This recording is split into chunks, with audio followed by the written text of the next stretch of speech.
আবু দাউদের বর্ণনায় এসেছে ইন্নাল আবদাল মুমিনিনা ইযা কানা ফি ইনকিতাইম, যখন মুমিন বান্দার যখন ইমানদারের জান কবজের সময় হয়ে যায়, মিনাদ দুনিয়া ওয়া ইকবালুল আখিরাম, দুনিয়া থেকে বিদায় এবং আখিরাতে যাওয়ার সময় হয়ে যায়, এমন অবস্থায় আল্লাহ রাসূল সাল্লাল্লাহু আলাইহি ওয়াসাল্লাম বলেন নাযালাল মালাইকা, এমন অসংখ্য ফেরেশতা নাজিল করা হয় আসমান থেকে।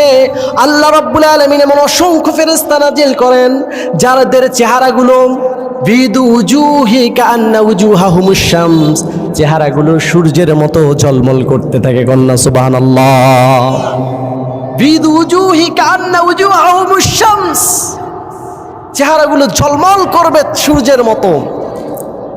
এমন অবস্থায় তারা নিয়ে আসেন ওয়াহুনুতুম মিন হুনুতিল জান্নাহ ওয়া আকফানুম মিন আকফানিল জান্নাহ, জান্নাত থেকে প্রচণ্ড নিবরণ দুর্গন্ধ নিবরণকারী সুগন্ধি নিয়ে আসে এবং জান্নাত থেকে কমল মসৃণ কাপড় নিয়ে আসে। কন্যা সুবহানাল্লাহ। আল্লাহ রাসূল সাল্লাল্লাহু আলাইহি ওয়াসাল্লাম বলছেন কতগুলো ফেরেশতা থাকবে? আল্লাহ রাসূল বলেন ইরামাদ্দার বাসার, চোখের দৃষ্টি সীমানা যত দূর যাবে তত দূর পর্যন্ত তাদের বহর থাকবে। বিশাল সারিবদ্ধভাবে দুই পাশে ফেরেশতারা এসে মাথার পাশে এসে বসে যাবে। কন্যা সুবহানাল্লাহ।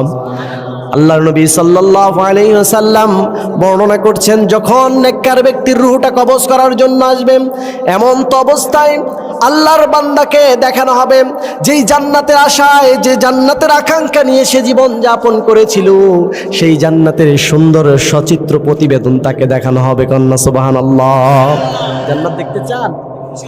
জান্নাত যদি দেখতে চান নেককারের জীবন গ্রহণ করতে হবে। কিসের জীবন?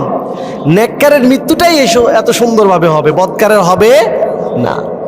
আল্লাহর নবী সাল্লাল্লাহু আলাইহি ওয়াসাল্লাম বলছেন তারা এসে জান্নাতের সচিত্র প্রতিবেদন দেখাবেন। এমন অবস্থায় মালাকুল মাউত আজরাইল আলাইহিস সালাতু ওয়াস সালাম তার মাথার কাছে এসে ডাক দিবেন, ইয়াকুলু আইয়াতুহান নাফসুল মুতমাইন্না, হে প্রশান্ত প্রাণবায়ু, হে প্রশান্ত আত্মা, বের হয়ে আয়। সুবহানাল্লাহ। জোরে কইলেন না সুবহানাল্লাহ। ইলা মাগফিরাতিম মির রাব্বি, তোমার রবের ক্ষমার দিকে বের হয়ে আসো, তোমার রবের সন্তুষ্টির দিকে বের হয়ে আসো।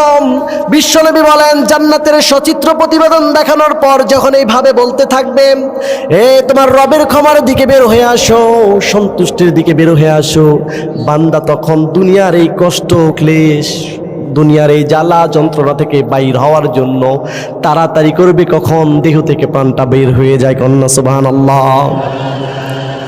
মুসলিমের বর্ণনায় এসেছে বিশ্বনবী সাল্লাল্লাহু আলাইহি ওয়াসাল্লাম বলেন তাদের রূহটা এমন সুন্দরভাবে কবজ করা হবে, আটার খামিরের মধ্যে যেমন চুল পড়লে চুলটা টেনে বাইর করলে পুরা বল কি লড়াচড়া করে নাকি?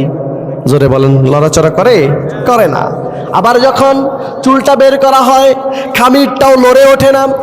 ঠিক যেমনি ভাবে খামির থেকে চুলটা বাহির করলে পরে পুরা বল লড়ে ওঠে না, খামির তছনছ হয়ে যায় না, খুব সুন্দর এবং সূক্ষ্মভাবে প্রাণটা বাইর হবে। চুলটা যেমন খামির থেকে বাইর হয়, মুমিন বান্দার দেহ থেকে মালাকুল মাউত ডাকের সাথে সাথে এমন সুন্দর সূক্ষ্মভাবে রূহটা বের হয়ে যাবে। কন্যা সুবহানাল্লাহ। অন্য এক বর্ণনায় এসেছে বিশ্বনবী সাল্লাল্লাহু আলাইহি ওয়াসাল্লাম বলেন একটা কলস থেকে পানি ভর্তি করে দেওয়ার পরে যখন কাত করে দেওয়া হয়, ওই কলস বা পাত্র থেকে পানিটা যেমন ভাবে অনর্গল বের হতে থাকে, ঠিক তেমনি ভাবে ধারাবাহিকভাবে মুমিন বান্দার রূহটা নির্ভেই বের হয়ে যাবে। সুবহানাল্লাহ। আবার বুখারীর বর্ণনায় এসেছে বিশ্বনবী সাল্লাল্লাহু আলাইহি ওয়াসাল্লাম বলেন যখন মুমিন বান্দার রূহটা কবজ করা হবে, তার জন্য রূহটা কবজ করা এমন হবে মায়ের কোলে দুগ্ধপানকারী শিশু যেমন ভাবে দুধ পান করতে করতে ঘুমিয়ে যায়, ঠিক তেমনি ভাবে মুমিন বান্দার দেহ থেকে রূহটা কবজ করবে, মনে হয় যেন সে শান্তির ঘুম দিয়েছে। কন্যা সুবহানাল্লাহ। মুমিন বান্দার মৃত্যু যেমন হবে, আমরা কি চাই না আমাদের মৃত্যু এমন হয়? চাই?